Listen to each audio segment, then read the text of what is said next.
Hello friends मु आपण मानकर प्रिय बारिक सार आज आपण मानकर निमंते गोटे अपडेट वाला वीडियो नेकर आसी जहाँकि आमर पेंशन उपरे अछि जेपरि कि आपण माने समस्ते जानी अछंती केंद्र सरकार कर द्वारा गोटे नुआ अपडेट आसीजु पेंशन को नेकरी आमे आम लाइफ सर्किल रे आमे तीन प्रकार रो पेंशन विषय रे आमे साधारणतः जानिछु से पेंशन गुड़िक है ओपीएस आमे जानिछु ओल्ड पेंशन सिस्टम जहाँकि 2004 मसीहा पर्यंत यह चलुला बोध हुए यह 1950 रु आमे कहि परिबा आरंभ रु यही पेंशन थिला ओल्ड पेंशन तार परे जोटा आसिला ताकू आमे एनपीएस बोली कहू न्यू पेंशन सिस्टम यह को 2004 रु 2025 पर्यंत लागू करा जाइथिला आउ अनेक समय रे एनपीएस को लेकर सरकारी कर्मचारी माने अनेक प्रकार धारणा देथिले एनपीएस को रिजेक्ट करिसेंती पसंद करि नाहंती तेबे एनपीएस परे परे केंद्र सरकार को जहाँ नुआ अपडेट अछि ताहा यूपीएस विषय रे अछि यूपीएस माने हला यूनिफाइड पेंशन सिस्टम यह को 2025 एप्रिल 1 तारिख सुधा लागू करने निमंते विज्ञप्ति जारी होई अछि तेबे आसंतु प्रथमे जो नवा कॉन्सेप्ट आसी यूपीएस बा यूनिफाइड पेंशन सिस्टम ता उपरे टिके नजर पकेबा मोर प्रिय सांग माने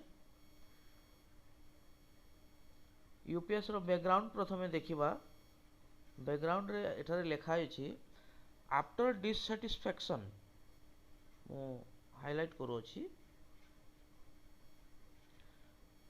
after dissatisfaction of NPS NPS माने न्यू पेंशन स्कीम जेतुले 2004 मसीहा रे आसिला यार पेंशन सिस्टम लोक मान को अट्रैक्ट करि पारला नै बा अनेक मात्रा रे विशृंखला हला तो एठारे लिखा जाय अछि after dissatisfaction of NPS by the government employees prime minister Narendra Modi formed a committee under the former chairmanship of Union Finance Secretary TV. Somanathan वर्तमान ए जो टी.वी. सोमनाथन एबे कैबिनेट सेक्रेटरी पदवी रे अछंती तेबे तांकर लीडरशिप रे बा चेयरमैनशिप रे नरेंद्र मोदी ए कमिटी बनैथिले 2023 मसिया एप्रिल रे एहा को बना जायथिला 2023 एप्रिल रे ए कमिटी फॉर्मेशन हेतिला आउ तार परे देखू कोन लिखा जायछि point number 2 this Somanathan committee discuss with more than 100 employees union of India जो सरकारी कर्मचारी मान जो यूनियन अच्छी संघ अच्छी मोर देन 100 संघ सहित डिस्कशन करिसंती आलोचना करिसंती एवं finally recommended UPS for the central government employees central government employee बा केंद्रीय कर्मचारी मानकर निमंते यूपीएस जो यूनिफाइड पेंशन स्कीम अछि यह को से रिकमेंडेड करिसंती तार परे 3 नंबर पॉइंट रे लिखा गला प्रेजेंटेड बाय ए जो यूपीएस यह को प्रेजेंट कले आमे जेंते कि जानिछु यह 24 अगस्त 2024 शनिवार दिन यह को हमरो यूनियन मिनिस्टर अश्विनी वैष्णव ये प्रेजेंट करिसंती टीवी रे यूट्यूब रे आपण माने समस्त देखि सारथिबे आउ तांकर कहवा अनुसार 23 लाख सेंट्रल गवर्नमेंट एम्प्लॉई एथिरे बेनिफिटेड हेबे तो मोर प्रिय सांग माने यह तो हैला तार केतेक बैकग्राउंड्स तार परे एठारे लिखा जायछि यह को एप्रिल 1 2025 तारिख रु यह को लागू करा जिवो कर्मचारी मानकर निमंते आ तार पूर्वरु यूपीएस को नहीं अनेक प्रकार डिटेल्स माने अपडेट दिया जिवो बा तार सब जो नियमावली रही ताकू मध्य पब्लिश करा जिवो आ यूपीएस रो जो फीचर्स गुड़ाक या को मो जो डाटा कलेक्शन जो ठारू करिछि अनेक पिलर्स गुड़ाक से माने बुझाउथिले तबे सब पिलर्स को मु समराइज करिक किछिटा फीचर रे मु ताकू आपण मानकर निमंते पेश करू अछि फीचर देखंतु 50% of the last 12 number of basic salary of your average salary will be your monthly pension amount. ଏହାକୁ ଯଦି ମୁଁ ଓଡ଼ିଆରେ କହିବି, ଆମେ ଯେତେବେଳେ ରିଟାୟାର୍ଡ ହେଉଛି ଜଣେ କର୍ମଚାରୀ, ତାର ଶେଷ ବର୍ଷର ଲାଷ୍ଟ ବର୍ଷର ତାର ଦରମାର ନୁହେଁ, ଏ ଜାଗାରେ ଲେଖା ହେଇଛି average basic of your average. ମାନେ ଆମର ଦରମାରେ ସାଧାରଣତଃ ଆମର ବେସିକ୍ ଥାଏ, ଡିଏ ଥାଏ, ଆଉ ବିଭିନ୍ନ ପ୍ରକାରର ଆଲାଉନ୍ସେସ୍ ଗୁଡ଼ାକ ମଧ୍ୟ ଥାଏ। ସେ ସବୁକୁ କାଟିକରି କେବଳ ଯାହା ବେସିକ୍ ସାଲାରୀ ରହିଥିବ, ସେ ବେସିକ୍ ସାଲାରୀର 50%। ଗୋଟେ ଏକ୍ଜାମ୍ପଲ୍ ତଳେ ଦିଆଯାଇଛି, ଦେଖନ୍ତୁ ଏକ୍ଜାମ୍ପଲ୍ ଆମେ ଦେଖିବା। ଜାନୁଆରୀ ମାସରେ ଆମର ବେସିକ୍ ଥିଲା 40,000 ମନେ କରନ୍ତୁ, ଫେବୃଆରୀରେ 40, ମାର୍ଚ୍ଚରେ 40, କିନ୍ତୁ ଏପ୍ରିଲରେ ଦେଖନ୍ତୁ ହାଇକ୍ ହେଇଛି 45,000 ହେଇଯାଇଛି। ତେବେ ଏହାର ଆମେ ଦେଖିଲା କି ଗୋଟିଏ ବର୍ଷରେ ସମୁଦାୟ 5,25,000 ଟଙ୍କାର ଦରମା ହେଇଛି ଲାଷ୍ଟ ଇୟର। ଏଟା ମାନେ ସୁପର ଆନୁଏସନ୍ ଇୟରରେ ଯଦି 5,25,000ର ଦରମା ହେଇଛି, ତାର ଏଭରେଜ ଯଦି ଆମେ କାଢ଼ିବା, ଏହା ହେଉଛି ଆମର ଏଭରେଜକୁ ଆମେ ଯଦି କାଢ଼ିବା, ତେବେ ଏହା ହେଇଯିବ ଆମର 43,750 ଟଙ୍କା।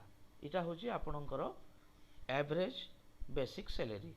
ଏହାର 50% ଆମେ ଯଦି କାଢ଼ିବା, ଏହା ହେଇଗଲା ଆମର 21,875। ତେବେ ଯେଉଁ ୟୁପିଏସ୍ ୟୁନିଫାଇଡ୍ ପେନ୍ସନ୍ ସିଷ୍ଟମ୍ ବା ସ୍କିମ୍, ଏଥିରେ ଆମର ମାସକୁ ଯେଉଁ ପେନ୍ସନ୍ ରାଶି ଆସିବ, ତାହା ହେବ 21,875। ଏହା କେବଳ ଗୋଟେ ଏକ୍ଜାମ୍ପଲ୍ ସେଟ୍ କରାଯାଇଛି, ଏଥିରୁ ଆପଣମାନେ ନିଜର ଆମାଉଣ୍ଟ ବସେଇକିରି କାଲକୁଲେସନ୍ କରିପାରିବେ। ବଟ୍ ଏଠାରେ ଗୋଟିଏ କଣ୍ଡିସନ୍ ଅଛି, only in case of 25 year of regular service. ଆପଣ 25 ବର୍ଷ ପର୍ଯ୍ୟନ୍ତ ରେଗୁଲାର ସର୍ଭିସ୍ ଯଦି କରିଅଛନ୍ତି, ତେବେ ଏଇ ସିଷ୍ଟମ୍ରେ ବା ଏଇ ଧାରାରେ ଆପଣ ପେନ୍ସନ୍ ପାଇବେ। ତାପରେ 2 ନମ୍ବର ଫିଚରରେ ଦେଖନ୍ତୁ ଲେଖାଯାଇଛି ବି ପଏଣ୍ଟରେ ଅଛି, if service period is between 10 year to 24 year. ଯଦି ଆପଣ 25 ବର୍ଷ ସର୍ଭିସ୍ କରିନାହାନ୍ତି, ତେବେ ସେ ଉପରେ ଯେଉଁ ଲେଖାଯାଇଥିଲା ସେ ହିସାବରେ ଆପଣ ପେନ୍ସନ୍ ପାଇବେ ନାହିଁ। ଏବେ ଯଦି 10ରୁ 24 ବର୍ଷ ମଧ୍ୟରେ ଆପଣ କରିଛନ୍ତି, ତେବେ ଆପଣଙ୍କର ହିସାବ ବହୁତ ସରଳ। It will be flat 10,000 per month. ଆପଣଙ୍କୁ ମାସକୁ 10,000 ଟଙ୍କା କେବଳ ପେନ୍ସନ୍ ମିଳିବ। ଆଉ ସିରେ ଆମେ ଯଦି ଦେଖିବା, ଫ୍ୟାମିଲି ପେନ୍ସନ୍ ଏଥିରେ କେମିତି ଅଛି, after death of retired employees. ଯେତେବେଳେ ଗୋଟିଏ ରିଟାୟାର୍ଡ ଏମ୍ପ୍ଲୟି ପେନ୍ସନ୍ ପାଉଛି ଏବଂ ତାର ଯଦି ମୃତ୍ୟୁ ହୋଇଯାଏ, his or her spouse will receive 60% of the pension। ଯାହା ପେନ୍ସନ୍ ସେ ରିସିଭ୍ କରୁଥିଲା, ଏମ୍ପ୍ଲୟିର ଡେଥ୍ ହେଲା ପରେ ତାର ୱାଇଫ୍ ହଉ କିମ୍ବା ହଜବେଣ୍ଡ ହଉ, ସେ କେତେ ପାଇବ? ସେ ପାଉଥିବା ଆମାଉଣ୍ଟର ପେନ୍ସନ୍ ଆମାଉଣ୍ଟର 60% କେବଳ ସେ ପାଇବ। ଯଦି ସେ 25 ବର୍ଷ ସର୍ଭିସ୍ କରିଛି, ତେବେ କେଉଁ ଆମାଉଣ୍ଟ ପାଇବ? ସେ ପାଇବ 21,875 ଟଙ୍କାର 60%, ଅର୍ଥାତ୍ 13,125 ଟଙ୍କା ପାଇବ। କିନ୍ତୁ ଯଦି ସେ 25 ବର୍ଷ ସର୍ଭିସ୍ ନ କରି 10 ବର୍ଷ, 11 ବର୍ଷ କିମ୍ବା 10ରୁ 24 ବର୍ଷ ପର୍ଯ୍ୟନ୍ତ ଯଦି ସର୍ଭିସ୍ କରିଅଛି, ତେବେ ସେ କେସ୍ରେ କେତେ ପାଇବା? 10,000ର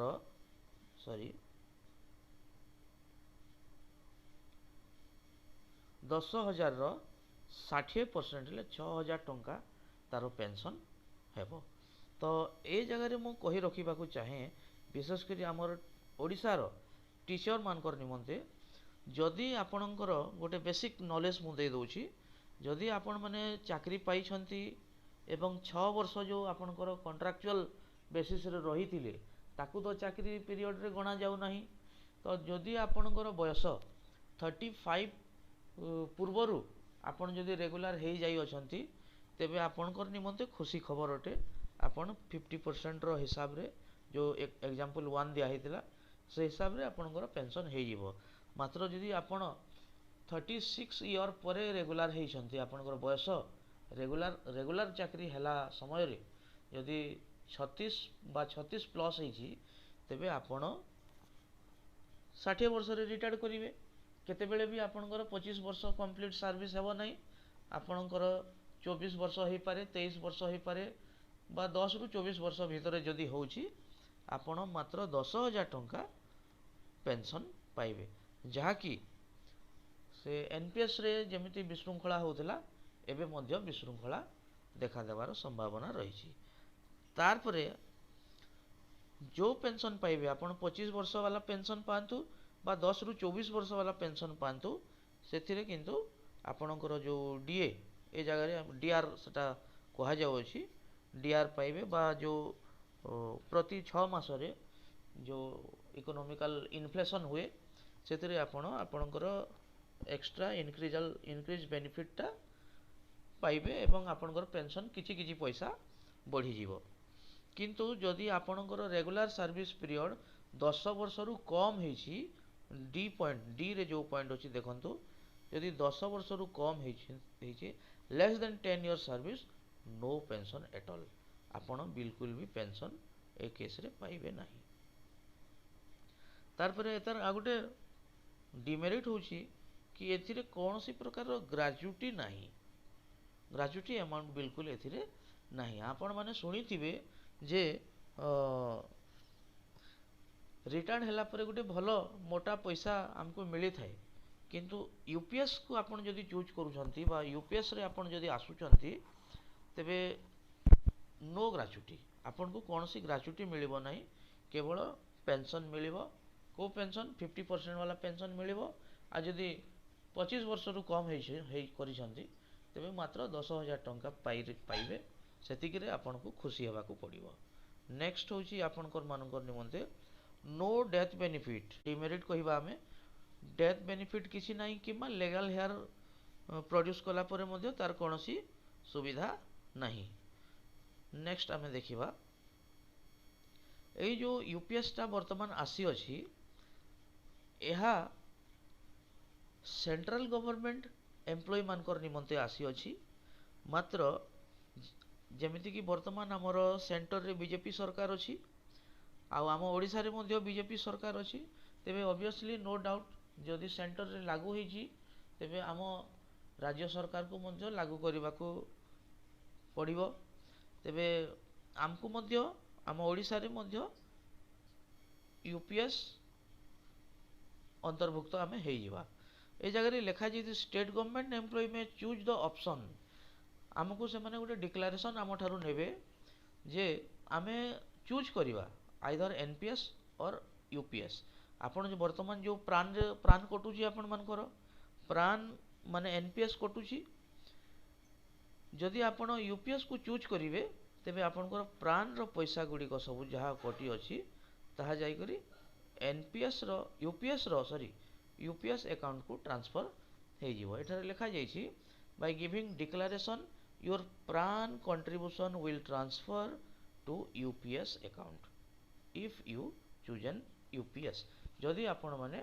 यूनिफाइड पेंशन सिस्टम को चूज करिवे भी एते अट्रैक्टिव हेई पारि नाही विशेष करी आम ओडिसा रे जो 6 वर्ष रो जो कॉन्ट्रैक्चुअल सिस्टम रही गला तेणु करी बहुत आम शिक्षक माने यार लाभ पाई परिबे नाही कारण मैक्सिमम टीचर मानकर जेहेतु टीचर माने जेते बेले अप्लाई करू अछंती 45 इयर पर्यंत तांकर एज बार रही छी जदि जने 40 बा 45 वर्ष रे चाकरी पाइला तेबे से कोनोसी हालत रे भी 50% वाला आमर पेंशन को हासिल करि परिबो नाही केवल 10,000 टंका एंती भी हेई पारे जदि 9 वर्ष रे चाकरी तार सरी जाउ अछि तेबे से 10,000 भी पेंशन पाइबो नाही तार पेंशन हे जिवो जीरो तार पूर्व जो एनपीएस आसीतला आसु एनपीएस ऊपर टिके देखि नबा एनपीएस एथिरे कोन होतला जे कंट्रीब्यूशन